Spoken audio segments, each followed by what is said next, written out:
성부와 성자와 성령의 이름으로 아멘. 하늘을 우러러 사랑하올 하느님 아버지 뜻 안에서 스승이신 예수님과 도움이신 성령님과 사랑하올 성모님과 성요셉 아버지와 성미카엘 대천사와 하늘의 모든 거룩한 천사들과 성인들의 정구를 청하며 기도드립니다. 아버지, 예수님께서 순환 받으신 그 순환의 시작의 두 번째 날이 되었습니다. 1년 중 가장 많은 효용과 가치의 열매를 차고 넘치게 맺어야 하는 이 중요한 순간에 더더군다나 대한민국의 형실이 이렇게 악으로 온통 뒤덮여 온 국민이 고통받고 있는 이 순간에 로마 가톨릭은 어제부터 전면적으로 세 개의 교구만을 제외하고는 전체 교구가 미사를 전면 중단하였습니다. 사제직은 절대로 중단되어서는 안 되는 것이고 하느님 아버지의 신적인 질서에는 타협이 없다라는 점에서 보았을 때 이 교묘한 마귀 세력은 인간적인 이유를 끌어들여서 이럴 때일수록 더 많은 희생과 배상과 보속을 통해 아버지의 끌어오르시는 그 진노를, 그 정의를 누그러뜨려 드려야 할 마땅한 책임과 의무가 자신들에게 있음에도 불구하고 그 모든 책임을 면피하고 회피하며 오히려 맡겨주신 양들을 더 죽음의 구렁텅이로 몰아넣고 있는 사실적 아버지께서 말씀하신 대로 영혼 암살자의 집단임을 우리는 또 한 번 확인하고 있습니다. 아버지의 정의는 항상 옳으시니 허락하시는 이 진노와 이 정의는 쏟아내시는 것이 마땅합니다. 저희는 지난 70년 동안 나라가 건국돼서 이토록 많은 발전을 이룰 때까지 2명의 지도자를 제외하고는 올바른 지도자가 없어 아버지께 올바른 반향과 감사와 찬미와 영광과 마땅히 드려야 될 흠숭, 존경, 사랑 이런 것을 이 로마 가톨릭의 어느 누구도 올바르게 아버지께서 흡족해 하실 만큼 드린 그런 올바로 된 지도자가 거의 없었음을 우리는 발견합니다. 왜냐하면 그랬기 때문에 아버지의 진노가 지금 이렇게 아버지의 정의의 그 불이 쏟아져 내리고 있음을 우리가 몸으로 그리고 체감하고 있기 때문입니다. 아버지 쏟아내시옵소서. 이 나라는 그리고 이 나라의 정치와 종교의 지도자들은 죽어 마땅하고 그 벌을 받아도 쌉니다. 그리고 아버지께서 쏟아내신 그 정의의 진노가 부디 선량하고 착하고 들어본 적 없고 배워본 적 없어서 그것이 무엇인지도 모르고 선량하고 좋은 마음으로 성당에 왔다가 아버지께 사랑을 드리러 왔다가 잘못된 제도와 전통에 물들고 누룩으로 그것을 받아 삼킴으로써 그럼으로써 죽어가는 이 불쌍한 국민들의 죄악을 저희 사명과 저희 제자들과 십자가 사도직이 배상과 보속을 드리오니 아버지 부디 너그러이 용서하여 주시옵소서. 그들의 모든 죄악은 배우지 못하고 들은 바 없고 알려주는 사람 없고 깨닫게 해주는 올바로 된 리더와 지도자가 없어서임을 아버지 살펴주시옵기를 간절한 갈망으로 청원드립니다. 그래서 쏟아 부으시는 이 중국 괴질 우한 폐렴의 역병이 올바르게 가르치지 않은 직무유기한 로마 가톨릭의 모든 종교 지도자들과 이 문재인을 포함한 그와 하나 되어 협력하고 동조하고 한 세력으로 이 나라를 패망으로 이끌고 있는 공산주의 어머니께서 붉은 용의 세력이라고 지칭하신 이 두 개의 산과 언덕의 모든 세력에게 쏟아 부으심으로써 완전히 그 두 마귀 세력을 패망케 하시고 멸망케 하시고 죽여 없애버리심으로써 다시는 이 대한민국이라는 땅에서 그들이 빌붙여 살지 못하도록 다시는 이 대한민국이라는 땅과 선량한 국민들을 속여서 모두를 지옥의 자식이 되게끔 끌어가는 일이 없도록 이 비참한 일이 두 번 다시 일어나지 않도록 아버지의 그 위대하신 정의가 그 모든 마귀들에게 쏟아내어 주시옵기를 그래서 그 모든 마귀 세력을 죽여 없애버려 주시옵기를 간절한 갈망으로 청원드립니다. 또한 아버지 마음 아프게 해드리고 아무도 희생제사 바쳐드리는 이가 없어서 오늘도 위로 드린 그런 올바른 사제직분을 수행한 그런 아버지의 예수님 닮은 사제가 거의 없어서 받지 못하신 그 모든 희생의 제사들, 배상과 보속의 제사들, 그리고 회개한 종의 모범으로서 마땅히 그 직분산 아버지께 드려야 될 온 백성의 모든 죄악을 끌어안고 배상과 보속해야 될 이 직분을 수행하지 않은 이 모든 죄악, 그 모든 죄악을 오로지 아버지만을 위해서 아버지께서 고통받으실 것이 마음 아프고 안타까워 저희 사명이 배상과 보속을 드리오니 예수님과 어머니 하나 되신 성심을 통해서 아버지 모두 너그러이 받아주시옵소서. 그리고 불쌍하고 가련히 이 대한민국을 여겨주시옵기를. 그래서 공산주의의 나라가 되지 않고 다시 번영의 새 역사를 창조해 나가는 그런 국민의 위대한 단합된 힘과 원동력이 다시 살아나는 나라가 될 수 있도록 예수님과 어머니 축복하여 주시옵기를 간절한 갈망으로 청원드립니다. 이 모든 기도 우리 주 그리스도를 통하여 비나이다. 아멘. 성부와 성자와 성령의 이름으로 아멘. 안녕하십니까. 하느님의 뜻 선교회 윤피아수녀입니다. 사랑하는 우파의 모든 국민 여러분, 그리고 하느님을 사랑하시는 로마 가톨릭의 그 뱀과 하나 되지 않은 남은 하느님 아버지께 속한 자녀 여러분, 얼마나 많은 고통과 근심 가운데 오늘도 힘겹게 하루를 보내셨을지 제 마음과 그리고 제 사랑의 나라에서 위로의 말씀을 드립니다.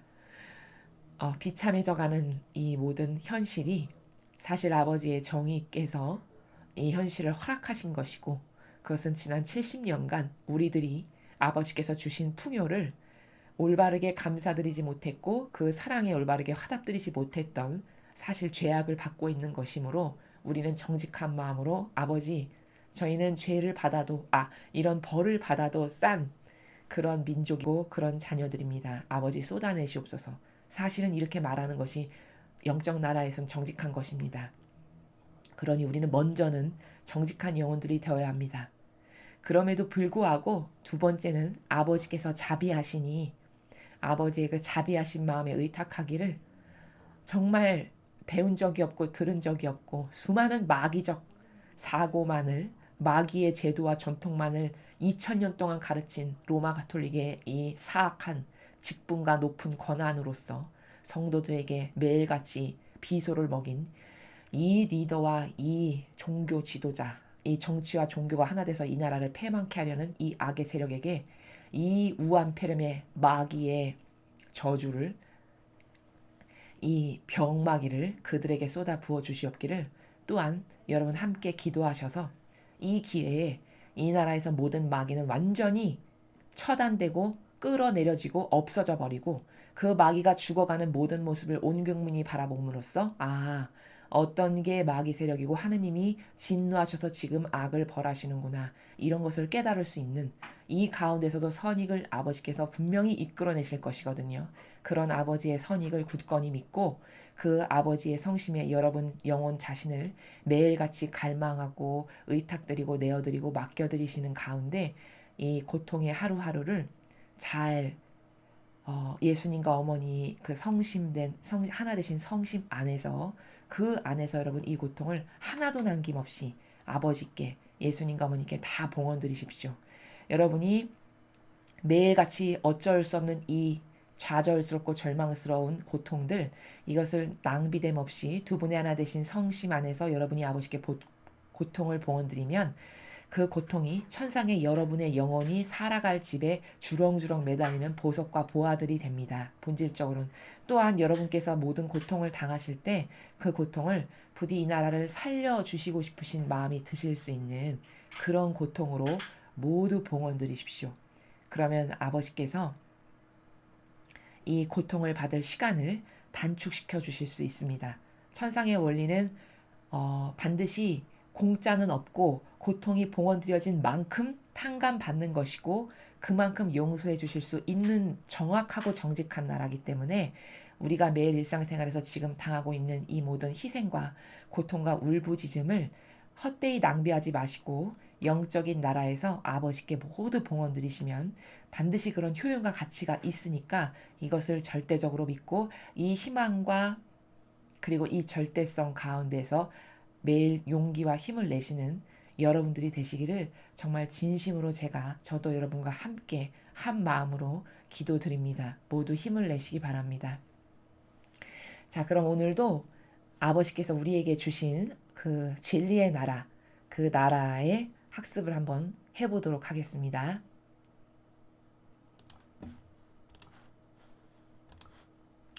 2020년 2월 27일 제2예식 다음 목요일입니다. 제1독서 신명기 30장 15절에서 20절까지 말씀입니다. 모세가 백성에게 말하였다. 보아라, 내가 오늘 너희 앞에 생명과 행복, 죽음과 불행을 내놓는다. 내가 오늘 너희에게 명령하는 주 너희 하나님의 계명을 듣고 주 너희 하나님을 사랑하며 그분의 길을 따라 걷고 그분의 계명과 규정과 법규들을 지키면 너희가 살고 번성할 것이다. 또 주 너희 하나님께서는 너희가 차지하러 들어가는 땅에서 너희에게 복을 내리실 것이다. 그러나 너희의 마음이 돌아서서 말을 듣지 않고 유혹에 끌려 다른 신들에게 경배하고 그들을 섬기면 내가 오늘 너희에게 분명히 일러두는데 너희는 반드시 멸망하고 요르단을 건너 차지하러 들어가는 땅에서 오래 살지 못할 것이다. 나는 오늘 하늘과 땅을 증인으로 세우고 생명과 죽음, 축복과 저주를 너희 앞에 내놓았다. 너희와 너희 후손이 살려면 생명을 선택해야 한다. 또한 주 너희 하나님을 사랑하고 그분의 말씀을 들으며 그분께 매달려야 한다. 주님은 너희의 생명이시다. 그리고 너희의 조상 아브라함과 이삭과 야곱에게 주시겠다고 맹세하신 땅에서 너희가 오랫동안 살 수 있게 해주실 분이시다. 주님의 말씀입니다. 하느님 감사합니다.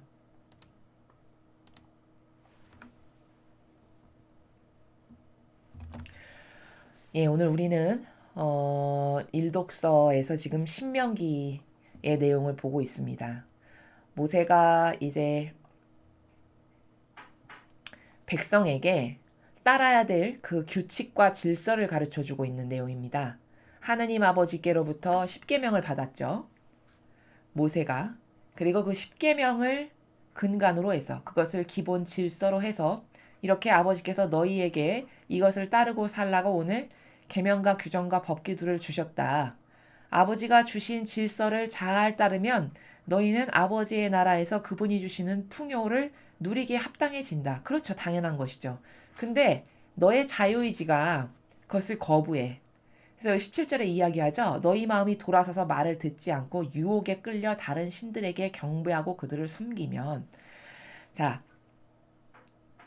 그러니까 하느님께서는 좋은 것을 모두 마련해 주세요. 우리 인간에게. 온갖 좋은 것의 풍요의 근원이고 완벽함과 퍼펙트함과 진리의 주인이시고 온 우주 만물의 주인이신 아버지께서는 아버지께 없는 것이라는 건 단 하나도 없습니다. 인간이 추구하고 갈망하고 원하고 이상적 가치라고 생각하는 그 어떤 것 중에서 하느님 아버지께서 그것을 지니고 계시지 않은 것은 단 한 개도 없어요.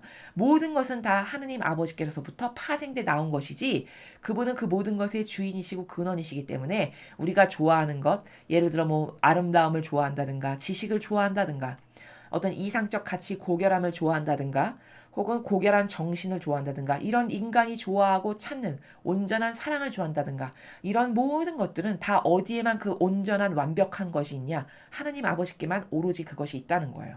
그분께만 그것이 있고 그분이 그것의 주인이시라는 겁니다.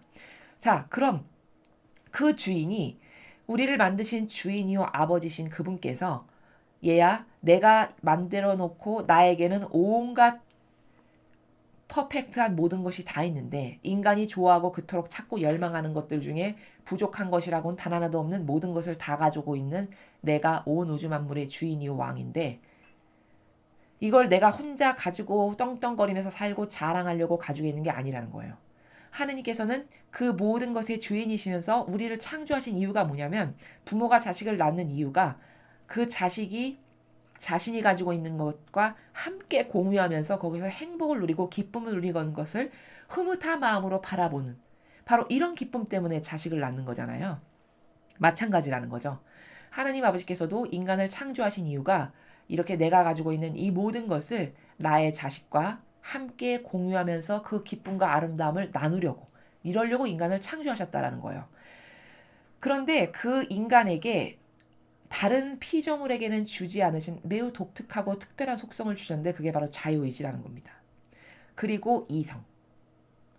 이 자유의지와 지성, 즉 이성이라도 하고 지성이라고도 하는 바로 이 두 가지 특별한 속성을 주셨는데 이것을 주신 이유는 그 로봇처럼 시키는 대로 하는 것이 아니라 너가 가지고 있는 너 자유의지와 네 이성을 써서 옳고 그른 것을 좀 분별하고 네가 좋고 나쁜 것을 깨달아서 그 너의 순수한 의지가 선택해서 그것을 어떤 것을 희생으로 나에게 봉헌도 할 줄 알고 나에게 사랑도 줄 줄 알고 이런 것으로 인한 기쁨을 누리시고자 또 그렇게 해서 창조된 그 아름다움을 보시고자 우리에게 자유의지와 지성이라는 것을 주셨다는 거예요. 근데 이 인간의 자유의지가 참으로 골칫덩어리인 것이 뭐냐면 항상 두 개 중에 하나를 선택해야 되는 거거든요. 인간은 선이냐 악이냐. 그쵸? 옳은 거냐 그른 것이냐. 진실이냐 거짓이냐. 이 두 개밖에 없어요. 천상나라의 원리 자체가 이걸 이원론이라 하는데 이원론의 세계에서 항상 어느 것 하나에는 속하게끔 되어 있는 거거든요. 그럼 그 자유의지가 올바른 것을 분별해서 옳은 것을 좋아해서 옳은 것을 이렇게 선택하는 진실인지 거짓인지를 올바르게 분별해서 진실을 이렇게 선택할 줄 아는 이것만큼은 네가 해야 된다는 거죠. 모든 것은 하나님이 다 만들어 주시고 거저 다 주시는 건데 거저 다 베풀어 주시고 여러분이 살아가시는 공기, 물, 그쵸? 이런 모든 것, 태양 이거 다 거저 주신 거잖아요. 아버지께서. 여러분이 애써 힘들어서 만든 것이 아니죠. 거저 주어진 거예요. 여러분의 목숨도 거저 주어진 것이요. 여러분이 누리고 사는 공기와 태양과 물과 없어서는 안 되는 이 필수 불가결한 인간이 살아가는 데 필요한 이런 모든 요소들 이건 하느님 아버지의 사랑으로 인간에게 거저 주어진 거라는 거죠. 그런 거저 주어진 것에 감사하면서 또 그것을 주신 아버지께 사랑을 드리면서 내 자유의지가 그리고 그것 가운데 아버지의 진리를 나의 것으로 만들어서 그 진리 가운데 옳고 그름을 분별하고 선과 악을 분별하고 좋은 것과 나쁜 것을 가릴 줄 아는 이런 곳에 자유의지를 써야 되는데 항상 인간의 자유의지는 골칫덩어리가 뭐냐. 그 원죄라는 것이 자유의지가 교묘한 뱀에게 속아가지고 내가 하느님처럼 되고 싶은 그 자아의 의지가 쓱 올라온 거예요. 근데 그게 막인 줄도 모르고 이 하와가 그거를 덥석 물었죠. 그 자유의지를 따랐어요. 그 자유의지가 요동치는 자아를 따른 거죠. 그 자아를 따랐단 말이죠. 하느님이 주신 법칙과 질서를 따르지 않고 그때부터 인간에게 불행이 시작된 겁니다. 인간에게 원죄는 순전히 자유의지를 잘못 사용한 그때부터 인간의 불행이 시작되었어요. 그것을 지금 2000여 년이 지난 우리에게까지 그 원죄가 상속으로 내려오고 있는 거죠. 이래서 인간은 비참한 존재에 지금 이 자연법과 한계적인 육안에서 머물러서 살아가는 이런 비참한 존재가 되었는데 항상 인간은 어디 하나에는 속할 수밖에 없는 존재라는 것. 그것은 선에 속하거나 악에 속하거나 혹은 옳은 것을 따라가거나 타협해서 옳지 않고 내 이기심과 자애심을 따르는 악을 따라가거나 이렇게 두 가지를 항상 선택하게 되어 있다는 것이죠. 그럼 여러분은 어떤 것을 선택하겠냐는 거죠. 여러분, 세상에 살아가는 이 정치인 그리고 이 종교 지도자들을 잘 보십시오. 그들이 항상 선택하는 것은 하느님이 좋아지시는 것이거나 이웃이 좋아지는 것을 선택하지 않아요. 지금까지 그런 것을 선택해서 그런 것을 하느님이 좋아지거나 이웃이 좋아지는 것을 선택하려면 반드시 자기 희생이 들어가야 되거든요. 그렇죠, 여러분. 나를 돌보지 않고 의인으로서 살려면 반드시 거기는 희생과 고통이 들어가야만 돼요. 그게 법칙입니다. 예수님과 성모님을 보세요. 한평생의 삶을 자신을 위한 것을 하지 않다 보니까 한평생의 삶이 고통과 희생으로 점철된 삶이었어요. 근데 이 인간의 또 지성 중에 엄청나게 착각이 뭐냐. 그렇게 육이나 인간적인 관점에 이론적 관점에서 봤을 때 나에게 희생과 고통이 다가오잖아요. 그럼 그것이 나를 죽이는 것으로 생각해서 10길, 100길, 20길 날뛰면서 싫어한다는 거예요. 그럼 이거는 뭐냐면 인간의 지성이 올바르게 작동하지 않아서입니다. 제가 앞에 다른 강의에서 많이 설명을 드렸지만 정말 똑똑하다면 제가 지금 말하다는 똑똑하다라는 단어는 잘 이해하셔야 돼요. 자연법 안에서 하버드를 가는 똑똑한 것을 말하는 게 아니라 정말 본질적으로 내가 좋아지는 것을 선택할 줄 아는 사람은 희생과 고통을 적극적으로 사랑합니다. 예수님과 성모님이 바로 그런 고도적인 정신세계에서 사셨어요. 왜냐? 잘 생각해 보십시오. 나라는 사람의 본질은 다 어디에만 있냐? 보이지 않는 비물질적인 생명인 영혼 안에만 있어요. 왜냐? 어차피 죽지 않을 인간은 단 하나도 없습니다. 즉 죽으면 이 눈에 보이는 육과 이 겉으로 보이는 이 형상적인 나는 소멸돼서 없어질 거예요. 그럼 죽으면 뭐만 남냐? 영혼만 남아요.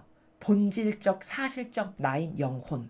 근데 문제는 뭐냐면 눈에 보이지 않지만 이 영혼이 반드시 가야 될 곳이 있다라는 거죠. 모든 인류는 지위 고하를 막론하고 즉 천국에 갈 것인가 연옥에 갈 것인가 지옥에 갈 것인가가 반드시 정해지게 되어 있어요.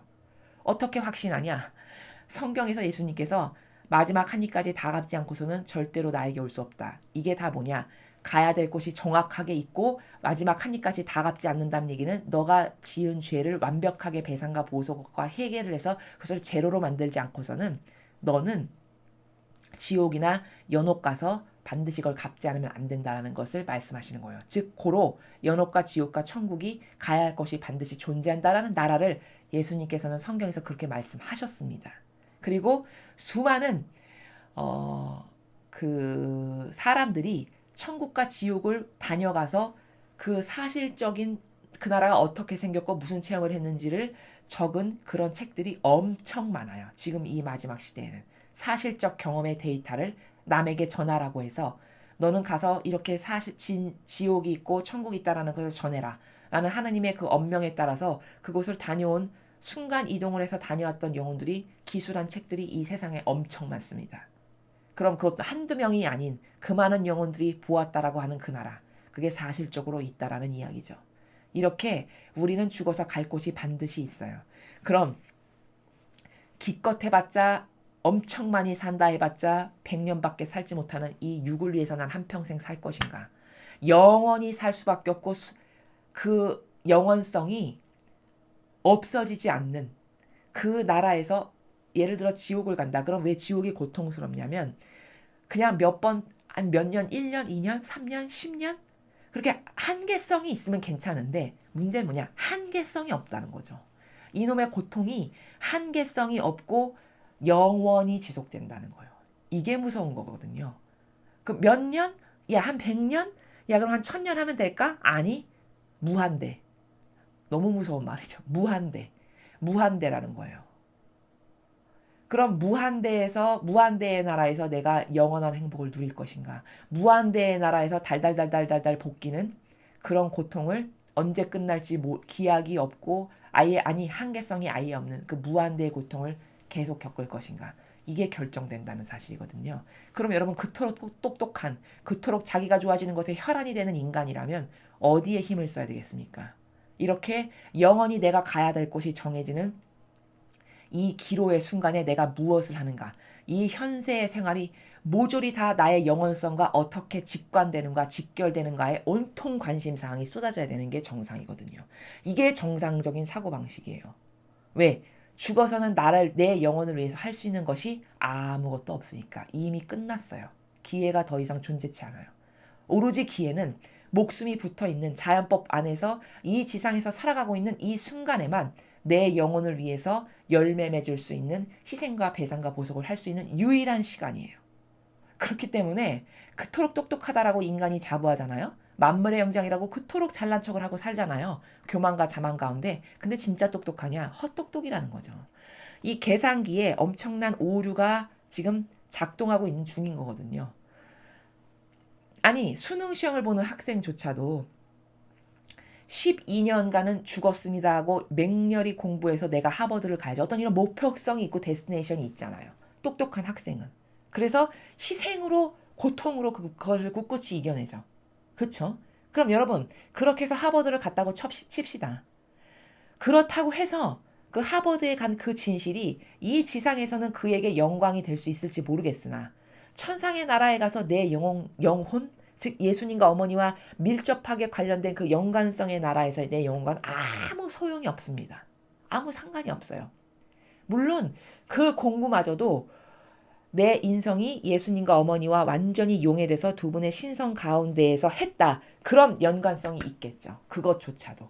그러나 이걸 모르는 이런 세 개의 나라를 모르는 사람은 절대 공부를 할 때나 청소를 할 때나 강의를 할 때나 내가 밥을 먹을 때나 화장실에 심지어 갈 때조차도 예수님과 어머니를 모시고 무엇이든지 갈 수 있다라는 이 세계를 인정할 수도 없고 깨달을 수도 없고 납득할 수도 없고 받아들일 수도 없는 사람은 절대로 이런 나라에서 두 분을 모시고 함께 한다라는 용해된 세계의 나라 산다는 나라 자체를 인식을 못하고 자기 것으로 만들 수는 더더욱 없어요. 그렇기 때문에 한평생 무정란으로서 나 혼자 모든 것을 다 하다가 죽는 겁니다. 그럼 이렇게 해서 어떤 영혼이 하나 죽었다라고 쳐보십시오. 그 영혼이 이 지상에서 얼마나 위대하고 좋은 것을 아무리 많이 했던 간에 이것은 예수님이나 성모님과 아버지하고는 아무 관계가 없다라는 것. 이게 무서운 진실이에요. 그러니까 사실 째깍째깍 흘러가는 이 분과 초 속에서 우리는 많은 효용과 가치를 낭비하고 있는 셈인 거죠. 지금 제가 말씀드리는 이 지나가는 분초 하나까지도 예수님과 성모님을 의식하고 두 분의 성심이 용해된 나라에서 하면 이 작은 것 하나, 제가 말하는 이것 하나까지도 다 지금 하늘에 차곡차곡 쌓이고 있는 순간이 되는 거거든요. 여러분도 마찬가지입니다. 여러분이 집안일 청소, 쓰레기 버리는 것, 설거지, 작은 걸레 하나를 빠는 것, 식구들을 위해서 식사를 준비하는 이 모든 것 항상 예수님과 어머니를 초대하고 모셔서 마음 안에서 어머니 제가 지금 식사를 준비하는데 이 식사 준비가 끝날 때까지 식사가 완전히 끝날 때까지 저와 함께 해주세요. 이렇게 초대하고 하시면 제가 말씀드렸죠. 영적인 건 사실적으로 그렇게 되는 세계라고. 그럼 성모님이 여러분 눈에만 보이지 않을 뿐이지 실제로 함께 여러분의 영혼 안에서 같이 하신다는 거예요. 이렇게 같이 한 모든 것은 다 하늘나라에 받쳐져서 봉헌돼서 올라갈 수 있는 것들이에요. 왜? 무정란이 아니고 두 분과 함께 했으니까. 인간의 인성과 신성이 만나서 열매가 창조된 거니까 다 가져가기 합당해요. 그럼 여러분, 지구의 약 70억의 인구 중에 이 사실을, 이 팩트를, 이 진실을 과연 몇 명이 할까요?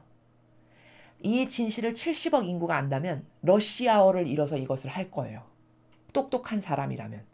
자신의 영혼이 좋아지는 것에 그토록 인간의 이기심이 그 자아가 그 돈 하나 얼마 손해보는 것에서도 바들바들 떨면서 싸우잖아요. 그럼 그건 얼마나 근시안적인 겁니까? 그건 영원하지도 않고 그것은 가져갈 것도 아니고 내 영원성에는 아무 도움도 안 되는 그런 것과도 싸우고 아둥바둥하면서 살잖아요. 그럼 이건 영원성이잖아요. 영원히 존재할 수밖에 없는 무한대 언제 끝날지 모르는 아니 끝이 없는 그런 나라에 내가 어디에 갈 건지 하버드에 갈 건지 그 불의 맹렬함이 영원히 팔팔 끓어오르는 그곳에 갈 건지 지금 결정되는 순간인데 천하태평일 사람이 없겠죠. 근데 다 천하태평으로 오히려 마귀의 나라 지옥에 갈 것만을 혈안이 돼서 온 인류가 그것만을 쫓고 살아가고 있는 꼴이에요. 이러니 얼마나 인간의 사고방식에 오해가 많습니까? 완전히 거꾸로 사는 거죠. 그토록 좋아지는 걸 원하고 그토록 좋아지는 것에 눈에 혈안이 돼서 찾는 이 인간의 이기심과 자애심이 진짜 자기가 좋아지는 게 뭔지 모르는 거죠. 진짜 자기의 영혼이 부자 되는 게 뭔지를 정말 모르는 거예요. 제가 그래서 매일 고통을 사랑하라고 희생을 하라고 배상과 보석을 하라고 여러분에게 매일 입이 닳도록 말씀드리는 건 뭐냐. 그것의 효용과 가치가 너무나도 탁월한 건데 그 효용과 가치를 안 하면 자기만 손해인데 그 효용과 가치를 놓치면 그리고 죽어버렸으면 다시는 살아날 소생할 가능성이 없는 지옥과 연옥에서 무한대의 고통을 받아야 할 텐데 이걸 모른다는 거죠. 이 안타까움에 매일 말씀을 드리는 거예요. 지금 모세가 이야기하는 나라가 뭐냐. 하느님은 모든 것은 다 준비해 놓으셨어요. 온갖 좋은 것은 다 준비하고 다 주실 준비가 되어 있어요. 공유하실 준비가. 문제는 뭐냐. 항상 내 자유의지가 문제예요.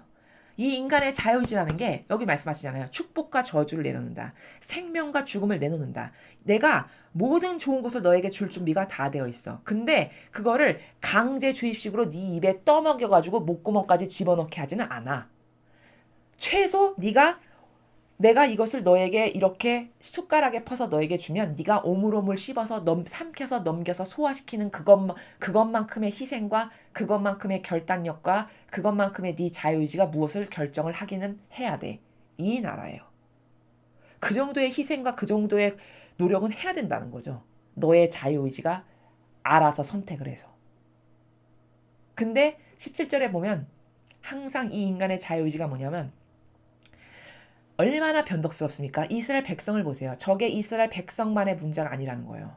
이 성경이라는 것은 어떤 한 사건과 일련의 과정과 그 백데이터와 결과물을 통해서 이 현 시대의 이런 원인과 결과적 프로세스를 통해서 어떤 열매가 도출됐어.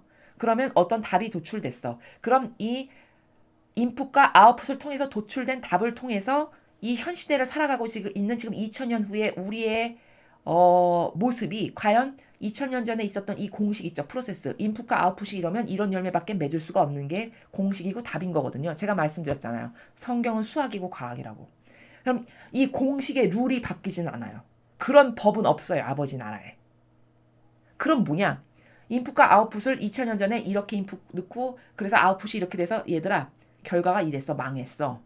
그럼 뭘까요? 똑같은 인풋과 아웃풋 같은 것밖에는 할 수가 없네. 지금의 현실이. 그럼 맺는 열매는 얘네가 망했다. 이 꼴을 우리도 망할 거다. 이거라는 거예요. 이스라엘이 이렇게 반영해가지고 바리사의 율법학자에게 동조하고 율법이라고 하는 아버지가 주신 십계명 아닌 인간의 뜻이 교묘하게 누룩을 넣어서 만든 제도와 전통이라는 율법을 따르다가 진짜 망했네? 패망했잖아요. 한평생 약 1800여 년 이상 나라 없이 유럽에서 떠돌이 살면서 유태인 학살로 얼마나 많이 죽었습니까? 유럽에서 비참하게. 그쵸? 이거 다 아버지가 허락하셔서 그렇게 된 거거든요. 그럼 뭘까? 원인 분석을 할 줄 알아야 돼. 하느님을 역겹게 하느님을 모시는 사랑하는 방법을 몰랐던 거예요. 역겨움만을 드린 거죠. 잘못된 인간의 뜻에 동조하고 협력해서. 그래서 싸그리 망한 겁니다. 그럼 뭐야? 오늘날의 우리나라의 현실을 봐야 되겠죠. 이렇게 자유의지로 옳은 것을 선택하라라고 분명히 내놓으셨고 강제주의로 하진 않으세요. 왜? 사랑은 강요가 아니니까. 그러니까 네 자유의지가 이렇게 선택해서 씹어 삼키는 것까지는 너가 해야 돼. 그것만큼은 최소 네가 해야 돼. 그런데 그것마저도 그 사악한 자아의 발동에 항상 휘말려서 근시안적이어가지고 당장 요렇게 타협해서 내가 얼만큼 이득받고 얼만큼 이득을 누리는 요거에 맨날 속아요. 요 뱀의 속임수에. 그래가지고 그 근시안적으로 이득되는 거를 항상 선택하는 거예요. 이 인간의 꼴이. 그래갖고 불과 모세가 아버지로부터 계명 받으려고 잠깐 40일 동안 산에 올라간 사이에 난리가 난 거 아닙니까? 그렇게 잘하겠다라고 아멘 아멘 거리면서 맹세했는데 금송아지 만들고 난리 법석 피고 난리가 난 거잖아요. 그게 40년이 됐으니까 400년이 됐습니까? 그 불과 모세가 산에 올라가서 아버지 말씀을 들으려고 그 칩거하고 기다리던 그 불과 며칠 사이에 그런 난리가 벌어지잖아요. 이게 인간의 한계성이라는 거예요.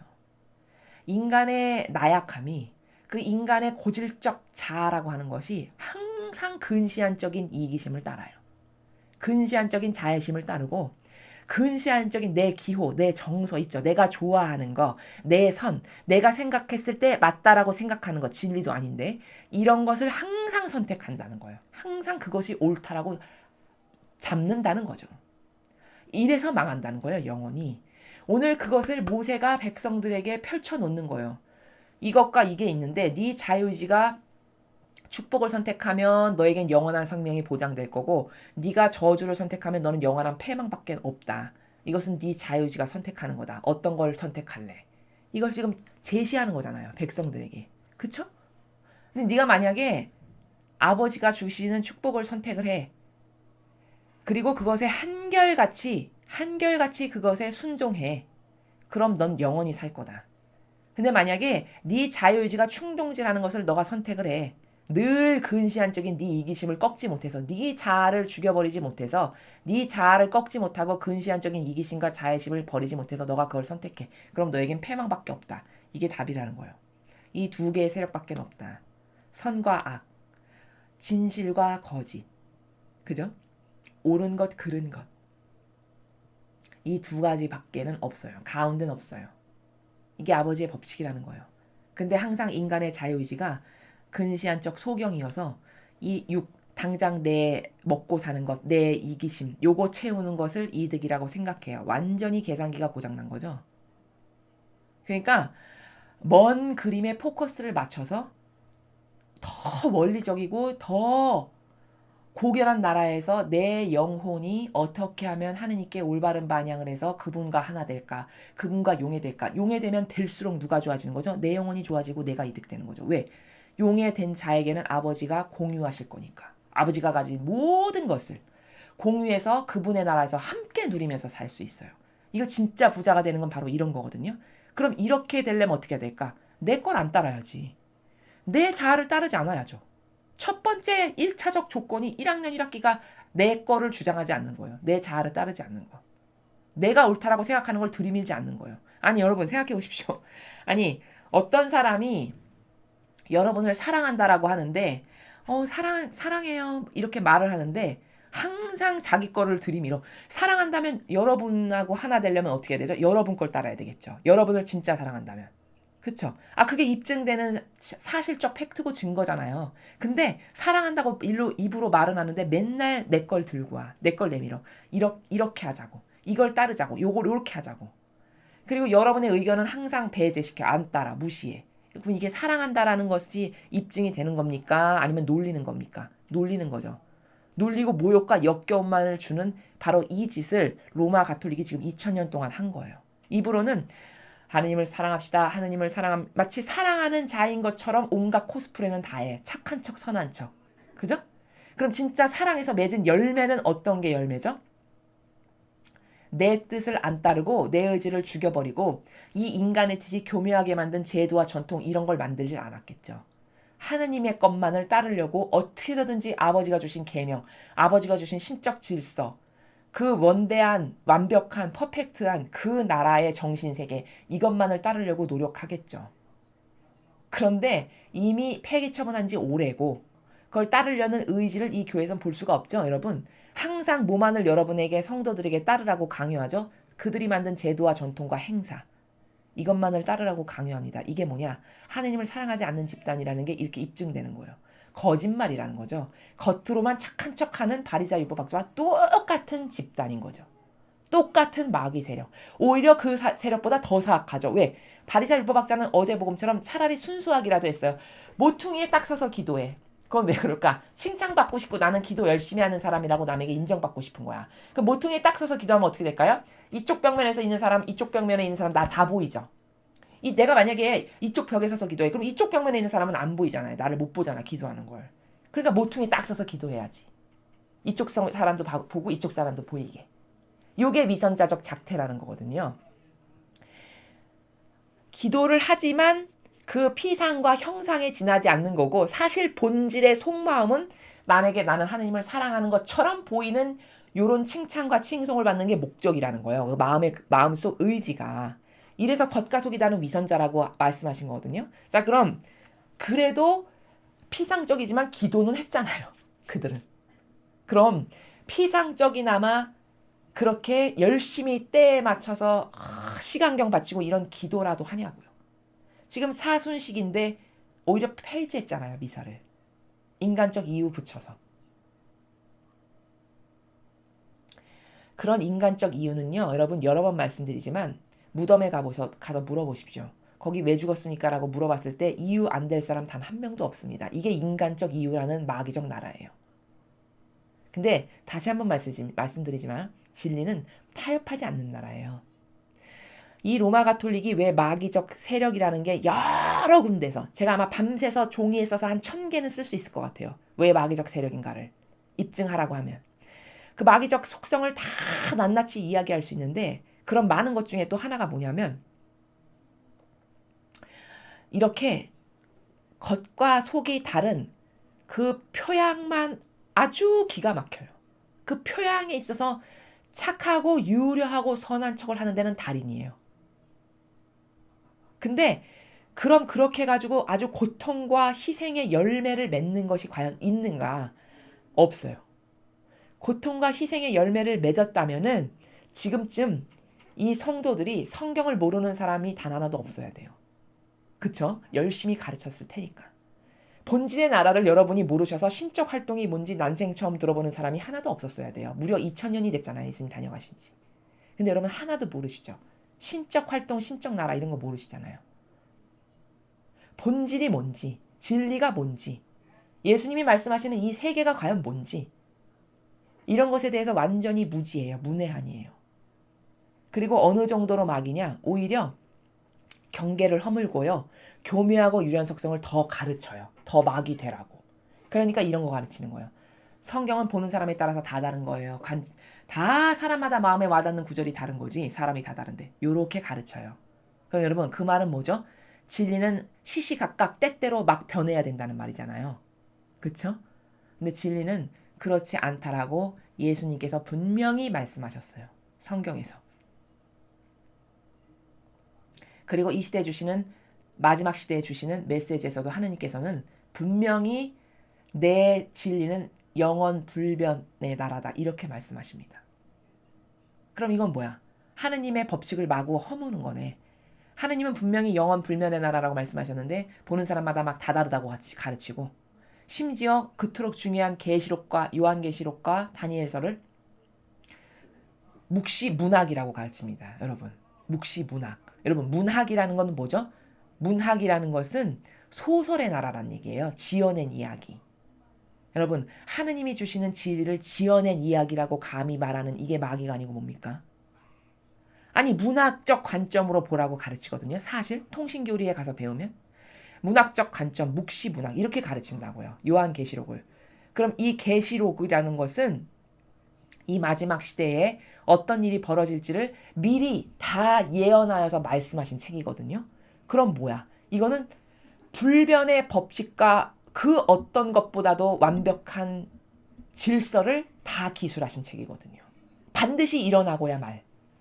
우리는 지금 계시록을 통해서 이렇게 7년의 환란이 지금 다가오고 있고 이런 것을 다 알 수가 있는 거거든요. 근데 그것을 문학으로 가르쳐. 그럼 뭘까? 문학이라는 것은 소설, 시, 수필 이렇게 내 마음대로 쓰는 나라잖아요. 저자에 따라서 막 멋대로 지어내는 나라가 문학이죠. 소설. 그럼 이게 멋대로 지어낸 나라의 관점으로 보란 얘기잖아요. 요렇게 교묘한 마귀들이라는 거예요. 이런 마귀들에게 교육을 한평생 받으면 어떻게 될까? 그게 하나도 안 이상해요. 오히려 제가 말하는 이 절대성과 유일성과 강력한 말씀이 더 이상하게 들리실 겁니다. 초반에는 그러실 거라는 것을 저는 그리고 이해를 해요. 어느 정도. 왜? 한평생 50년, 60년, 70년 그렇게 길들여져 왔으니까. 그 길을 바꾸기가 그토록 어렵겠죠. 사람의 경향이 진짜 무서운 거거든요. 여러분, 담배 40년 핀 사람이 담배 끊기 쉽습니까? 어렵습니까? 굉장히 어렵죠. 그건 순전히 못 때문일까? 그것이 나쁘다는 걸 몰라서일까요? 아니에요. 알면서도 계속해요. 왜일까? 그 경향을 끊기가 그렇게 무서운 거예요. 마찬가지로 여러분의 사고방식도 로마 가톨릭에서 한평생 신앙생활을 하셨다면 분명히 그런 무서운 길들여진 부분이 엄청 많이 있을 거라는 거죠. 이 무서운 길들여진 부분 때문에 저희 사명이 말씀드리는 진리가 잘 안 들어오실 수도 있어요. 초반에는. 그러나 여러분 규칙적으로 계속 듣고 성경을 읽으시면 그리고 갈망으로 여러분께서 깨닫게 해달라는 기도를 예수님과 어머니 성심을 통해 아버지께 봉헌을 드리신다면 여러분의 의지가 올바르시잖아요. 그리고 반향이 한결같잖아요. 그 지향이 올바르잖아요. 의지가 올바르잖아요. 그럼 하느님께서는 반드시 열어주세요. 하느님은 정말 신이 성실하신 분이기 때문에 그 자녀들이 진실된 마음에서 바쳐드리는 나라의 기도를 다 받으시고 다 아시는 분입니다. 마음의 그림자도 아시기 때문에. 그렇기 때문에 꺾어버리지 않으세요. 여러분이 갈망을 하지 않고 여러분의 의지가 올바르지 않아서지 의지가 올바르고 갈망을 드리고 깨닫기를 바라시고 기도를 드리는 나라에서 여러분이 매일같이 진리를 들으시면 반드시 하나님께서 여러분에게 때가 되면 그 진리의 나라의 문을 활짝 열어주신다는 것. 이것 또한 믿고 그 갈망의 나라에서 이 강의를 열심히 들으셨으면 좋겠습니다. 그래서 오늘 독서는 세상에는 두 개의 세력밖에 없다. 이원론의 원리밖에 없다. 선택은 순전히 여러분의 자유의지가 하시는 것인데 여러분의 자유의지는 병든 게 이 형상적이고 이론적인 것이 좋아지는 것이 자기가 진짜 좋아지는 걸라고 착각하고 한평생 살았어요. 그래서 그런 것밖에는 선택할 줄 모르는 길이 난 거예요. 자아가 선택하는 모든 것이. 근데 여러분, 본질의 내 영혼이 좋아지는 게 이 썩어 없어져 죽어버릴 육이 좋아지는 것보다 더 맞는 거잖아요. 올바른 계산 법칙이 돌아간다면. 그럼 그 영혼이 좋아지는 것을 엄청 열심히 목숨이 붙어있는 이 지상생활에서 하는 게 그토록 이기심에 가득한 인간이 추구해야 되는 게 맞죠. 이 이기심의 나라에서만 본다 하더라도. 그쵸? 그럼 뭘까? 지금 무엇이 중요한지 주객이 전도된 상태에서 자애심과 이기심을 맨날 쓴다는 거죠. 이 자아에 속아서. 그래서 여러분이 한평생 속아서 잘못된 것을 내 이득이라고 생각해서 선택하고 결정 내린 모든 것, 사실 이거는 다 속았다라는 거예요. 지금부터는 본질의 나가 뭔지, 영혼은 영원히 살 건데 내가 영원히 고통받는 곳에 가서 살 건가, 영원히 뭔가 풍요를 다 공유해서 누릴 수 있는 이런 나라에 가서 살 수 있는 건가는 순전히 여러분이 어떻게 하시는가에 달렸다는 거예요. 여러분의 자유의지의 반향이. 이렇게 말을 했는데도 불구하고 내 자유의지가 끝끝내 악을 택한다. 이건 어쩔 수가 없는 거죠. 안타깝지만. 그렇지만 여러분이 노력하고 열심히 기도드리고 갈망하는 가운데 어떻게 해서든지 제 영혼을 고쳐주세요. 제 영혼이 올바르게 반영하기를 정말 저는 원합니다. 이런 나라에서 끊임없이 노력하시면 여러분은 반드시 천상의 나라에 또 아버지께서 여러분에게 허락하신 만큼의 그 풍요를 누리실 수 있는 나라에 갈 수 있게 될 것이다. 아버지께서 허락하시는 만큼, 여러분이 반영하는 순도만큼에 따라서. 이게 진실이라는 것을 말씀드리는 것입니다. 자, 그럼 복음을 함께 보시겠습니다. 루카복음 9장 22절에서 25절까지의 말씀입니다. 주님 영광 받으소서. 그때 예수님께서 제자들에게 사람의 아들은 반드시 많은 고난을 겪고 원로들과 수석사제들과 율법학자들에게 배척을 받아 죽임을 당하였다가 사흘 만에 되살아나야 한다 하고 이르셨다. 예수님께서 모든 사람에게 말씀하셨다. 누구든지 내 뒤를 따라오려면 자신을 버리고 날마다 제 십자가를 지고 나를 따라야 한다. 정녕 자기 목숨을 구하려는 사람은 목숨을 잃을 것이고 나 때문에 자기 목숨을 잃는 사람은 목숨을 구할 것이다.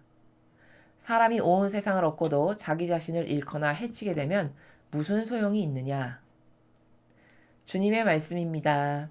그리스도님 찬미합니다.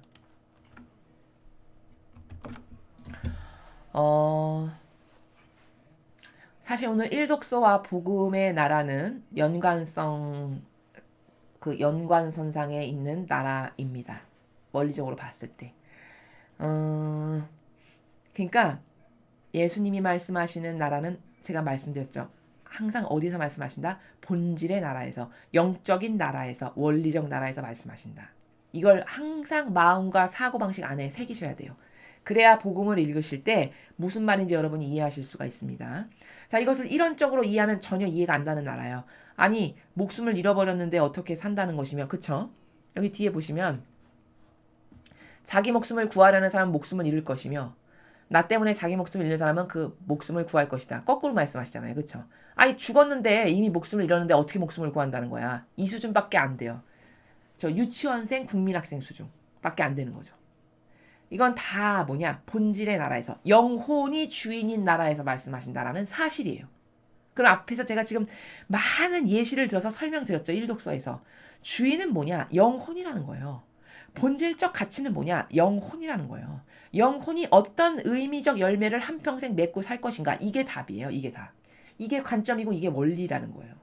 지금 예수님도 그 관점과 원리에 대해서 말씀하시는 거죠. 지금 제자들에게 하시는 말씀이시잖아요. 사람의 아들이 지금 예수님께서 앞으로 나는 이런 온 인류의 죄를 배상과 보속하려고 내가 왔으니까 구원하려는 게 내 목적이고 데스티네이션이니까 난 그것을 완수해야만 돼. 그러니까 그것을 완수하려면 과정이 필요한데 그 과정은 어떤 과정이냐면 결국은 십자가에 못 박아서 죽는 게 그 과정이야. 그것을 완성하기 위한. 그 이야기가 22절에서 말씀하신 거예요. 근데 얘들아 내가 영원히 죽는 건 아니야. 왜? 모든 일을 위해서 온 인류의 온갖 죄악의 배상과 보속을 퍼펙트하게 다 하셨으니까 사시기 합당하잖아요. 구원받으시기 합당해요. 그 누구보다도. 그러니까 부활할 거다.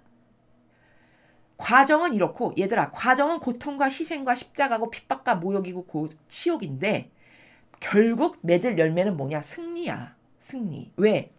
나는 온 인류의 천지창조 때 맨 처음에 태어난 영혼부터 마지막 시대의 마지막 영혼이 지을 죄까지 완벽하게 다 배상과 보속을 했으니까 난 하늘과 땅의 모든 권한을 받기에 합당하고 나는 되살아나기에 합당해. 그러니까 나는 부활할 거다. 이거예요. 너무나 정직한 원리적 나라죠. 그것을 22절에서 말씀하셨어요. 그럼 뭐냐?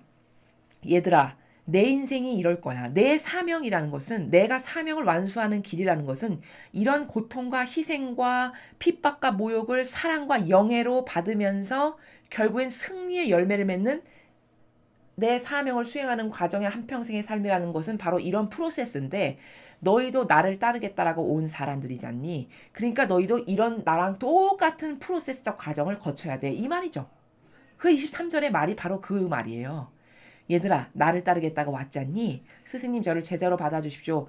스님과 함께 하겠습니다. 이렇게 왔잖니? 그럼 내가 간 길을 너도 가야 되잖니? 그럼 내가 간 길은 뭐니? 온 인류를 위한 모든 영혼이 지은 죄악을 배상과 보속하고 아버지께서 받으실 모욕, 내가 대신 모욕과 치욕과 고통과 역겨움 다 받아. 그래서 아버지께는 그런 모욕과 치욕이 가지 않으시게끔, 그리고 진리가 보호되게끔, 그래서 또한 내가 얘네들을 대신해서 희생과 배상과 보속과 고통과 온갖 것을 다 했으니까 얘네들은 살기에 합당하지. 왜? 공짜는 없는데 내가 대신 해줬잖아. 그러니까 내 자녀들은 살기에 합당해졌고, 또한 내 입장에서 봤을 때는 나는 그 모든 것을 죄가 없는데 순결 자체, 무결 자체인데 그것을 행했으니까 당연히 나는 부활하기에 합당한 거지. 이 프로세스적 과정이에요. 사명을 걸어가는 길에 있어서. 그럼 뭘까? 너는 내 길을 따르겠다고 했으니 누구든지 내 뒤를 따라오려면 너도 나 같은 이런 프로세스적 과정을 거쳐야 돼. 그게 뭐야? 십자가를 지고 자신을 버리고 날마다 제 십자가를 지고 나를 따라야 된다라는 게 바로 내가 십자가를 지고 고통과 배상과 보속으로 못 박혀 죽었을 때까지의 이 프로세스적인 과정이 한 문장으로 요약하면 누구든지 자신을 버리고 제 십자가를 져야 된다라는 바로 이 과정이란다. 이 얘기예요. 그럼 여기서 핵심이 되는 키포인트적 단어적 개념은 뭐냐? 자신을 버리고가 뭔지, 십자가를 진다는 게 뭔지, 요 두 개를 알아야 되겠죠. 그럼 뭘까? 자신을 버린다는 것. 오늘 하느님 아버지께서 2월 25일 온 인류에게 주신 대중을 위한 메시지를 보면은 가장 큰 희생은 뭐냐? 자기 의지를 포기하는 것이라고 말씀하셨어요. 즉 자아를 포기하는 것, 자유의지를 포기하는 것, 이게 가장 큰 희생이라고 말씀하셨습니다. 그러니까 여기에 자신을 버린다는 건 뭐냐? 내 자아를 따르지 않는 것, 내가 옳다고 생각하는 것, 진리가 아닌데 내 기준, 내 경향, 내 기호, 내 정서, 그리고 내가 옳다라고 생각하는 내 선, 내 법칙, 이런 모든 것, 이런 전방위적인 모든 것, 자아에서 발로되는 그 모든 것, 이 자아를 꺾어버리고 죽여버리고 따르지 않는 것, 네 자유를 쓰지 않는 것, 이게 자신을 버리는 거예요. 자신을 버린 거 맞죠, 여러분? 모든 온 인류에게 70억 인류가 지금 어떤 것을 우상으로 떠받들고 살죠? 자기 자아. 상대주의라는 것까지 득세시켜서, 인권 존중 이런 거 득세시켜서. 인간은 다 물론 소중한 거 맞죠. 근데 그 소중한 것이 관점의 나라가 완전 달라요. 하느님이 영원히 소중하다라는 것과 인간은 다 똑같이 소중하고 인권이 다 동등하게 소중한 거 아니야? 이 나라는 완전 180도 다른 나라예요. 하느님이 영원히 소중하다라고 하는 것은 나쁜 짓을 해도 받아들여야 돼. 소중하니까. 이 말이 아닙니다. 악독하고 사악하게 이를 데 없는데 소중하니까 받아들여야 돼. 이게 아니에요. 아버지는 분명히 경계가 다 있으세요. 아버지가 소중하다라고 하시는 것은 그 영혼이 내가 만들었기 때문에 그 영혼만큼은 그가 아무리 악독하고 사악하고 폐악질을 저지르는 영혼이라고 해도 그 영혼만은 미워하지 말거라. 그 죄악, 그 자아에게 속아서 죄를 행하는 그 육을 미워하거라. 이 말씀인 거거든요. 근데 인간은 이걸 완전히 뒤집어 엎어요. 교묘하게. 그래서 야, 인간은 다 소중하고 다 누구든지 인권은 동등하고 소중한 거 아니야? 이렇게 해서 그 육을 떠받드는 자아와 육을 신처럼 여기라고 말하는 게 바로 인간이 인권 존중해라라고 말하는 나라예요. 그럼 이건 뭐죠? 얘는 순전히 형상을 말하는 거고 아버지는 순전히 본질을 말씀하시는 거죠. 이렇게 달라요. 정반대예요. 그래서 여기서 자신을 버리라고 하는 거는 이 인간이 우상, 전 인류의 대부분의 인간이 우상처럼 떠받들고 사는 나라, 자기 자아. 신보다 더 높이 더 우상으로 떠받들고 치받들고 사는 게 요즘 사람들이 뭐죠? 자기 자아잖아요. 상대주의 운운하면서 너의 이런 게 중요하듯이 나의 이런 것도 중요한 거야. 이거 자아를 더 치켜 세우는 아주 교묘한 악한 사고방식 중에 하나죠. 상대주의. 이 상대주의가 판치는 세상이에요. 그럼 예수님이 가신 길은 절대 못 가요. 죽었다 깨나도. 그렇죠? 왜냐? 저렇게 자신을 버리라고 하셨으니까. 왜냐? 예수님이 가신 희생과 고통과 배상과 보속의 이 프로세스적 과정을 안 따르겠다는 의지죠. 상대주의를 따르겠다는 거는. 왜? 진리는 절대인데. 그러니까 절대 죽었다 깨나도 저 나라는 못 가요. 그런 사고방식을 갖고서는. 설사 간다 하더라도 효용과 가치가 아무것도 없고 맺은 열매도 없고 남을 속이는 교묘한 마귀짓만 한 거예요. 그런 상태에서 나는 예수님을 따랐는데요. 이렇게 말한다면. 그렇죠. 그렇기 때문에 누가 예수님의 정신세계와 가르침과 모범과 카리스마가 너무 훌륭하고 멋있어. 저는 그걸 좀 하겠습니다. 그런다면 필수 조건이 뭐냐? 23절이 필수 조건이에요. 먼저 네 자기를 버리겠는가? 너의 자유의지를 따르지 않겠는가? 네 자아를 따르지 않겠는가? 두 번째, 네 십자가를 맨날 지고 할 것인가? 저 십자가는 뭘까요? 그 자아를 버려야만 하는 그 십자가. 그 인성을 따르지 않으려고 하는 그 무게의 십자가. 그쵸? 또 예수님처럼 고통과 배상과 보속을 행하려고 하는 당연히 마땅히 행하겠다라고 하는 그 십자가. 이런 것을 네가 지고 가겠냐는 거죠. 즉 자아를 버리고 자유의지를 따르지 않고 이게 이 인류가 지금 가장 크게 아버지께 드릴 수 있는 희생이라고 말씀하셨는데 바로 그렇게 자아를 따르지 않고 자유의지를 꺾어버리고 그게 자신을 버리고 그리고 지의 십자가를 진다는 것. 그런데 인성의 무게를 매일같이 안 따르려고 하는 그 의지, 그 십자가. 그 자유의지를 짊어지고 결코 따르지 않으려고 하는 그 무게의 그 십자가. 그것을 지고 나를 따라야 된다. 바로 이런 나라라는 거죠. 너가 바로 그렇게 하겠느냐? 이게 자격 조건 1번이에요. 무슨 세상처럼 학벌이 어떻게 되고 뭐가 어떻게 되고 예수님은 이런 걸 보시지 않고 항상 속성을 보시고 지금 제자들에게 저 길을 가지 않으면 너희는 실패한다라는 것을 말씀하시는 거예요. 왜? 내가 그 길을 갔기 때문에 너희가 나를 닮고 내 제자가 되고 싶잖아. 그럼 너는 반드시 그 길을 가지 않으면 실패한다 이겁니다. 그럼 로마 가톨릭에 자신을 버리고 자기 십자가를 맨날 지고 따라가는 사람이 과연 몇 명이나 있나요, 여러분? 자아를 안 따르고 첫째 자아를 안 따르려면 이런 제도와 인간의 뜻이 만든 제도와 전통을 따르는 것 자체를 하지 말았어야 돼요. 이게 벌써 예수님하고는 다른 거예요. 예수님의 정신세계와는 저는 다른 존재라는 것을 입증하는 순간이죠. 아버지가 분명히 계명을 주셨는데 그 신적 질서가 있는데 신적 질서는 폐기했잖아요. 신적 질서보다 더 위로 두고 따르는 건 뭐죠? 무슨 교황의 무슨 교서 반포, 무슨 식서 뭐 이런 거. 교부들이 말한 무슨 교부 철학, 그죠? 그리고 뭐 해방 신학 이런 인간이 다 만든 거죠. 이거 다 하느님이 주신 거 아니죠. 인간 교황이 만든 거고 인간 누구누구 위대하다라고 하는 무슨 성인이 만든 무슨 철학, 그죠? 사변적 진리. 심지어 요즘에는 얼마나 역겨우냐면 불교의 무슨 스님이 만든 거 참 훌륭하시던데 이런 것을 제단 앞에서 말하는 사제도 있어요. 이 정도로 사악하고 역겨워진 거죠. 하느님의 뜻이 완전 아니에요. 이걸 다 폐기 처분하고 맨날 자기 거를 가르친다는 것 자체가 이 집단은 완전 마귀 세력이구나. 자아를 버리기는커녕 오히려 인간의 뜻을 강요하고 누룩처럼 가져와서 남에게 가르치네. 이런 세력이라는 것을 반증하고 입증하는 거죠. 이러니까 예수님 닮은 정신이 하나도 없다라는 것을 제가 매일같이 말씀드리는 겁니다. 이게 필수 불가결한 조건이에요. 23절이. 누가 제자가 되고 싶어? 그럼 첫째, 너 자아 안 따를 자신 있니? 자유의지 버릴 자신 있니? 그 의지가 있니? 두 번째, 네 십자가, 네 인성과 네 악취나는 그 자유의지가 맨날 너에게 주장하고 내세우라고 하는 그것을 십자가로 지고 인성의 죽음, 자아의 죽음을 그 짊어지고 따를 각오가 돼 있니? 바로 이 말씀이죠. 이게 자격 조건이에요. 그리고 정녕 자기 목숨을 구하려는 사람은 목숨을 잃을 것이고 나 때문에 잃는 사람은 구할 것이다. 도대체 이게 무슨 말인가? 자기 목숨을 구하려는 사람이 어떤 사람이죠, 여러분? 타협하고 동조하고 협력하는 사람. 이거 뭘까요? 살려고 그렇게 하는 거잖아요. 그죠? 더 많은 이득을 누리고 더 많은 자애심과 이기심을 채우려고 그런 타협과 동조와 협력을 하는 거잖아요. 이게 자기 목숨을 구하려는 사람인 거예요. 진리가 아닌 것에. 진리가 아닌 그 어떤 것에도 타협하고 동조하고 협력하는 것을 자기 목숨을 구하는 사람이라고 말씀하셨어요.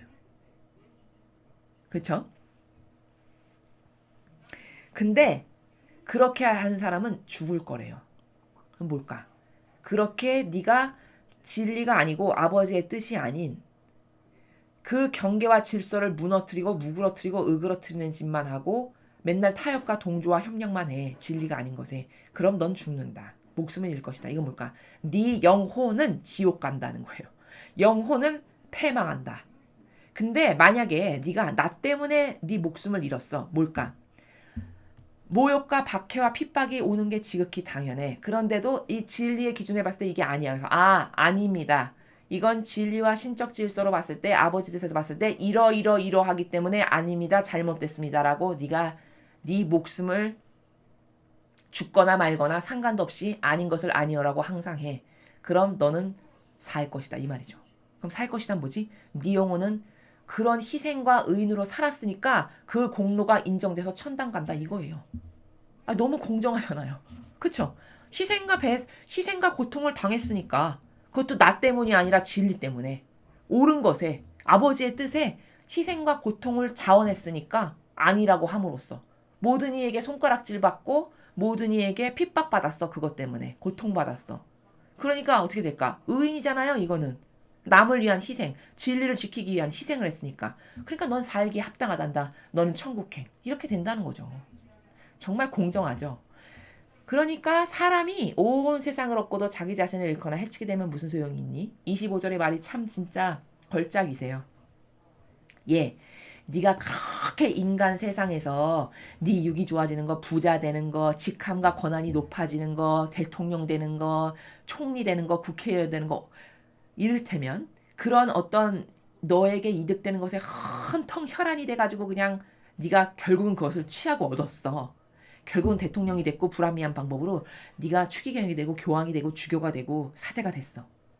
타협과 그런 정신으로 타협과 협력과 동조의 정신으로 그래서 온 세상이 다 네 거가 됐어. 떵떵거리면서 살게 됐어.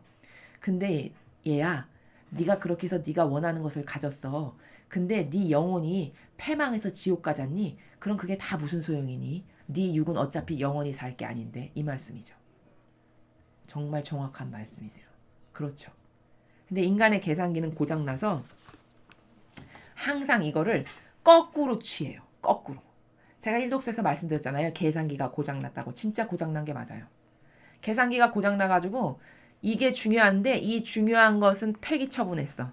그리고 이것은 한시적이고 일시적이고 영원성하고는 아무 관계도 없는데 여기엔 온통 혈안이 돼서 눈이 시뻘개서 다 달려드는 세상에 수많은 사람들의 그 지혜라는 것이 바로 여기에만 혈안이 돼 있는 겁니다. 그래서 오늘 우리가 일독서와 복음을 통해서 본 것은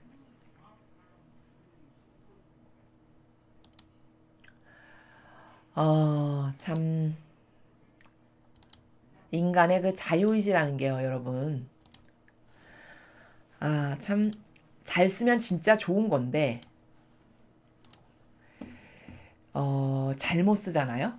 그럼 진짜 없는 이만 못한 게 자유십니다. 제가 이렇게 수많은 진리를 공부하면서 깨닫고 느끼는 게 뭐냐면 그 인간의 자유의지가 그 자아라는 거 있죠. 자아. 나도 모르게 불뚝불뚝 올라오는 그 힘 있잖아요. 내가 좋은 것을 취하고 싶고 내 이득과 내 자애심과 이기심을 나도 모르게 취하게 하는 그 올라오는 그 힘, 이 자아, 이 자유의지 이게 인간에게 잘 쓰면 정말 좋은 건데 이걸 컨트롤할 능력이 안 되는 지력이 떨어지는, 그러니까 어떤 게 옳고 그른지 진리를 배운 바가 없고 들은 바 없을 뿐만 아니라 이 지력이 떨어져가지고 옳고 그른 것을 합리적으로, 즉 제가 여기서 말하는 합리적이라는 것은 진리를 근간으로 해서 그 합리성을 말하는 겁니다. 그 합리적으로 뭔가를 분별하고 판단할 수 있는 지력이 떨어지는 가운데 어떤 자아와 자유의지를 갖고 있다는 건요, 여러분 사실 핵폭탄을 지니고 있는 것과 똑같아요. 그 내 영혼이 죽는 거는요, 참으로 아이러니하게도 남에 의해서 죽는 게 아니라 내 자신이 내 영혼을 죽입니다. 이게 진실이에요. 왜? 잘못된 걸 따라가서. 잘못된 것에 협력하고 동조해서 내 영혼이 죽는다는 사실. 이게 진짜 무서운 거거든요. 근데 사람들은 이것에 대한 개념이 되게 희박해요. 항상 자기가 좋아지는 것에 그토록 혈안이 되고 그런 것을 그렇게 좋아하면서도 본질적으로 내 영혼이 훌륭해지고 내 영혼이 축복받고 영혼이 살 그 나라에서 내가 좋아지는 것에 그럼 혈안이 돼야 되는데 이것은 관심이 없어요. 왜냐하면 이 나라는 황무지거든요. 이 로마 가톨릭이 가르치질 않아서 이 나라는 황무지예요. 그리고 쓸데없고 필요없고 아무짝에도 내 영혼에게는 도움도 되지 않는, 오히려 이것은 취하면 취할수록 더 마귀에게 장신구만 달아주는 게 그 육이고 인간적이고 자아적인 나는 그런 나라거든요. 이것에 한평생 혈안이 돼서 쏟다 죽어요. 그럼 죽고 나면은 특히 여러분은 신앙생활을 하셨다라고 생각하고 돌아가실 거잖아요. 근데 딱 죽었어. 근데 심판대 앞에 가서 딱 섰는데 심판을 아버지께서 하시는데 나는 한평생 남에게 해를 끼친 것도 없고 그럴 마음이 없고 나는 그래도 예수님과 어머니를 믿으려는 옳은 의지를 가지고 신앙생활을 했는데 맺은 열매가 다 마귀에게 협력하고 동조한 것밖에 없다라고 아버지가 판결하시는 거예요. 이러면 여러분 이게 얼마나 억울하겠습니까? 아니 이것보다 더 억울한 건 전 없을 것 같아요. 제가 매일같이 이 교회에 분개하고 이 정의가 들끓어 올라서 여러분에게 말씀드리는 것은 여러분 잘 생각해 보세요. 지성이 있는 사람은 정말 지성이 있다면 잘 생각해 봐야 되는 게 여러분 가장 억울하고 분노를 느낄 수밖에 없는 상황이 인간에게 있는데 그게 뭐냐면 속았다라는 것을 뒤늦게 깨달았을 때예요. 그나마 기회가 있을 때 깨달아도 열받는데 속았다라는 것을 이제는 다시는 되돌릴 수 없는 한계적 상황에 임박했는데 그때 가서 속았다라는 것을 깨달았을 때 이것보다 더 억울하고 분통 터지는 건 없는 거거든요. 근데 지금 수많은 가톨릭 모든 신자들이 거의 대부분의 신자들이 속았다라는 것을 죽고 나서밖에 깨달을 수 없는 상황에 지금 처해 있다라는 이 현실이 분노할 수밖에 없는 거거든요. 여러분 생각해 보십시오. 여러분의 가족이 그리고 여러분이 당사자인 여러분과 여러분의 가족이 정말 좋은 마음과 선한 지향으로 한평생 신앙생활을 했다라고 생각하고 그래도 지옥만큼은 안 가겠지 뭐 이런 어떤 기대감을 가지고 하느님께서 허락하신 생명이 끝나서 죽었어요. 근데 천상의 나라에 가서 딱 심판을 받았는데 너 로마 가톨릭에 이런 것에 한평생 협력하고 동조한 것밖에 없구나. 안타깝지만 너는 이 뜨거운 불의 나라 여기 갈 수밖에 없겠다. 넌 천국에는 못 가. 이렇게 심판을 받았어요. 그럼 여러분 그 속았다라는 진실을 그때서야 할 텐데 그 영혼이 그때 억울한 그 분통한 분노한 마음 생기지 않을까요? 사람은요. 이 속았다라는 이 사실 앞에 분노하지 않을 사람은 저는 거의 없다고 생각합니다. 지금 이 우한 폐렴 때문에 전 국민이 분노하고 있거든요. 그거는 왜 그러냐면요. 사람은 정직과 진실 앞에 다 통하게 되어 있거든요. 지금 아직도 깨어나지 못한 국민이 있는 것은 아직도 그들이 속고 있기 때문이에요. 어떤 면에서는. 근데 반드시 그들도 눈이 열릴 날이 올 거거든요. 왜? 선의 세력이 승리할 거니까요. 그럼 여러분 속았다라는 것을 늦게 깨달으면 늦게 깨달을수록 어떻게 될까요? 분노가 더 커집니다. 이게 정상이에요. 지성을 갖고 있는 인간이라면. 더 많이 속고 더 심각하게 속고 더 교묘하게 속았다. 이 밀도와 응집력이 높아지면 높아질수록 그 분노가 더 끓어오르는 것은 사람 안에는 정의가 있거든요. 정의가 썩지 않고 죽지 않은 사람이라면 그렇게 속았다라는 것을 나중에 깨닫게 됐을 때 이 분노는 더 치받는 겁니다. 지금 온 국민이 분노하시는 이유가 뭐냐면 분별의 눈이 없어서 저 사람이 잘할 거라고 생각해서 뽑아놨는데 알고 보니까 완전 막이라는 거를 이제 점점 깨닫는 거예요. 국민들이.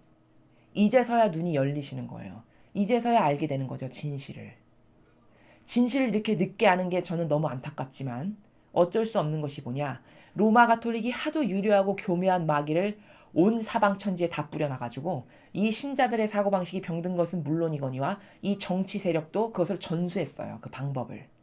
전수하고 계승한 세력이 누구냐? 로마 가톨릭입니다. 이 교묘하고 유려한 마귀의 수법을. 그래서 이 성모님이 붉은 용의 세력이라고 말씀하신 이 사회주의 공산주의를 좋아하는 세력은요. 그토록 교묘하고 유려한 것의 천재들이에요. 그럼 그 기원이 있거든요. 근원. 그 기원과 근원이 어디서 왔냐? 이게 로마 가톨릭의 그 제도와 전통 가운데서 한평생 유려한 시스템으로 그리고 그러한 남을 속이는 교묘한 표양으로 산 그들이 전수한 거예요. 그래서 이 정치 세력이 그것을 받아먹고 거기에 산과 언덕으로 한 몸이 되어서 온 국민을 속이는 유려하고 교묘한 마귀 세력으로 첨단이 된 거거든요. 그렇기 때문에 진리를 안 배웠기 때문에 지금까지는 모든 국민이 속았어요. 근데 지금 이렇게 온 국민이 들고 일어나고 분노하고 이건 악이 아니라고 이렇게까지는 이건 아니지. 이렇게 하라고 뽑은 건 아니지. 이렇게 분노하는 건 뭐냐. 이제서야 눈이 열리고 이제서야 깨닫는 거예요. 이제서야 진리를 알았으면 벌써 진짜 깨달았을 텐데 이런 손실 없이도 깨달았을 텐데 너무나도 안타깝지만 엄청나게 많은 희생과 손실을 내면서 이제서야 깨달으시는 거죠. 왜? 가르쳐주는 사람이 없었거든요. 전하는 사람이 없고 그것을 깨닫게 하는 사람이 안타깝게도 없었거든요. 그러니까 이제서야 눈이 열리기 시작하는 거예요. 지금 엄청난 수업료를 지불하고 우리나라가 3년간의 수많은 지난 70여 년간 이루어놓은 풍요를 3년간 다 무너뜨리고 붕괴하고 깔아 없애가면서 이런 엄청난 수업료를 내면서 지금 국민이 깨어나고 계신 거거든요.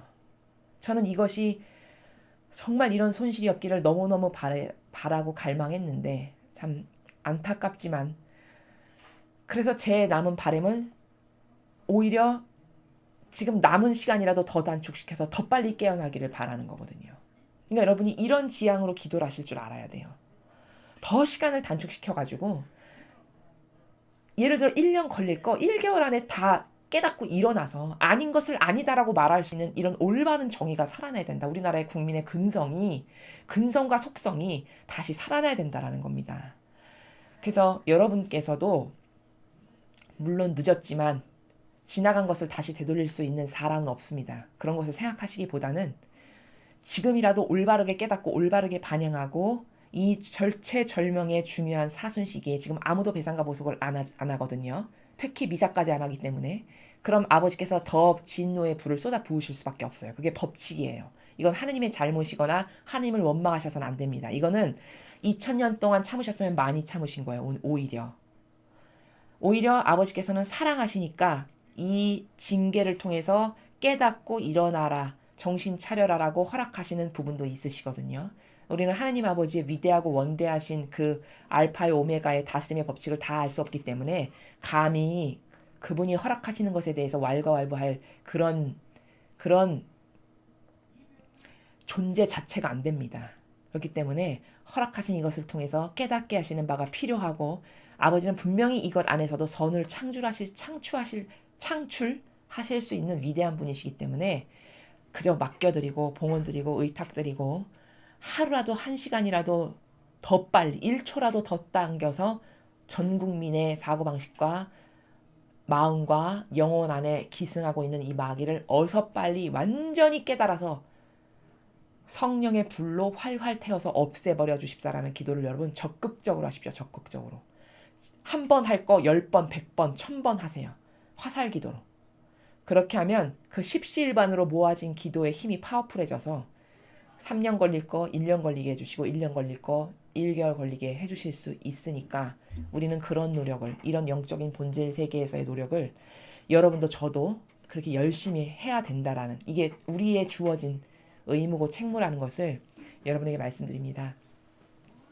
오늘도 고통받으셨던 것 지금도 받고 계시는 고통 희생해야 될 것 어쩔 수 없이 닥쳐온 모든 것을 그저 아버지의 뜻이 허락하셨다 해서 받아들이시고 그 인내와 희생과 고통을 섣불리 효용과 가치 없는 것으로 낭비하지 마시고 다 예수님과 어머니 성심을 통해서 아버지 뜻에 봉헌 드리심으로써 하느님께서 이것을 받으시고 이 나라를 용서해 주고 싶으신 마음 드실 수 있게끔 여러분이 꼭 반드시 그렇게 영적 나라에서 신적 활동을 매일매일 하시는 여러분들이 되셨으면 좋겠습니다. 자, 이상으로 2020년 2월 27일 제 수요일 오늘이 제 예식 다음 목요일 복음 해설을 마치겠습니다. 감사합니다.